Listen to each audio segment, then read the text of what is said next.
વાત કહું, આજે છે ને હું પેલી નાની છોકરીને મળ્યો ને, એનું નામ પણ દેવી છે, અને બહુ રડતી હતી.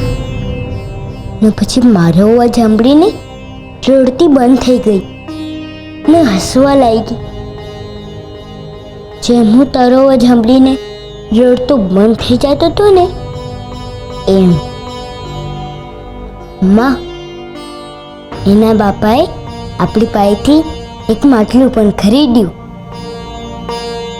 અને એ છોકરીના હાથે નાના કાવડિયા પણ આપ્યા, ને એ કાવડિયા હું આયા મૂકું છું. માં, એક વાત કહું, મારે છે ને એ છોકરીને મળવું છે. એ મને મળશે ને માં? ભાઈબંધ, એ મને મળશે ને? એક વાત કહું, તમે છે ને એ છોકરીને રડાવતા નહીં, એને હસતી જ રાખજો, હો ને ભાઈબંધ? ગોરા, ગોરા, મને બહુ ભૂખ લાગી છે. હા, આવું હો. હા, યાદ રાખજો ભાઈબંધ, તમે એને કોઈ દી રડાવતા નહીં. હાલો, હું જાઉં છું. જય શ્રી કૃષ્ણ.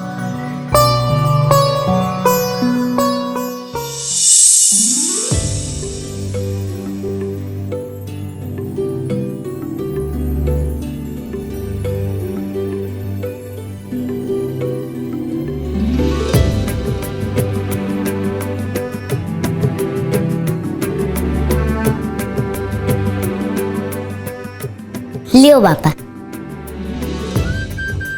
શું થયું? કાંઈ નહીં બેટા, તું થાકી ગયો હોઈશ ને? બે, તું છે ને ખાઈ લે, હું મારા હાથે ખાઈ લઈશ. હો, જોયું સુરા, બાપા જાતે ખાવાની વાત કરે છે.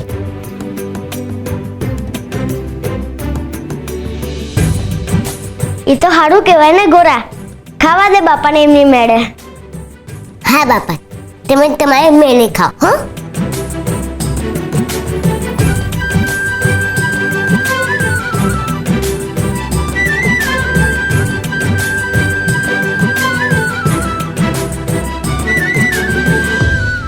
દેવી,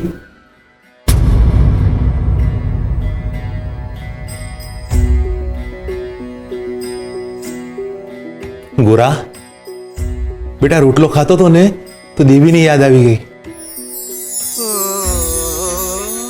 એમના રોટલામાં આવો જ હવાદ ને આવી જ ઉપતિ. હો,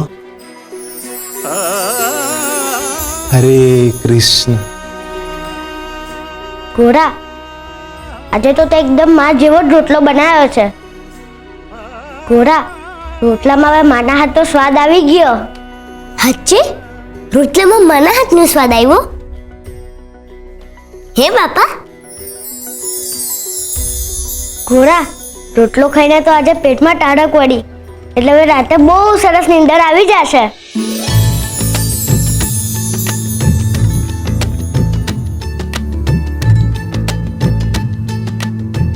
હરે કૃષ્ણ.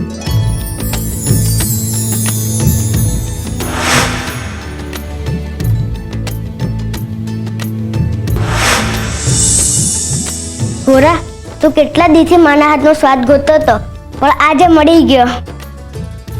હા, બાપા કહે છે કે ધીરજના ફળ મીઠા હોય. પણ ગોરા, તને માના હાથનો સ્વાદ ક્યાંથી મળ્યો? આજે છે ને મને કોઈ મળ્યું, એટલે રોટલામાં માના હાથનો સ્વાદ આવ્યો. એમ? કોણ મળ્યું તું તને? મને છે ને આજે માર્ગમાં કોણ મળ્યું એવું કહું, કે નાની બાળકી મળી એવું કહું, કે બાળકીનું નામ દેવી હતું એમ કહું? બાળકીએ મારો હાથ પકડ્યો ત્યારે મારી માએ આંગળી ઉપર છેડો બાંધ્યો હોય એવું લાગ્યું એમ કહું? હું શું કહું? પણ મને એવું કેમ લાગ્યું? એ જ કારણ હશે કે રોટલામાં માના હાથનો સ્વાદ આવ્યો. હે ભાઈબંધ, આવું શું કામ થયું હશે? ગોરા, ગોરા, ગોરા, તું કઈ સાંભળતો કેમ નથી? ગોરા, હા, કોના વિચારોમાં ખોવાઈ ગયો તો? દેવીના.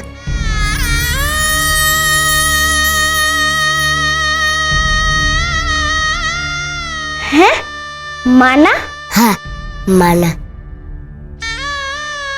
પણ ઘોડા, તને કોણ મળ્યું તું ઈ તો કે? કોઈને નથી મળ્યું. બસ એમ જ રોટલામાં માના હાથનો સ્વાદ આવી ગયો.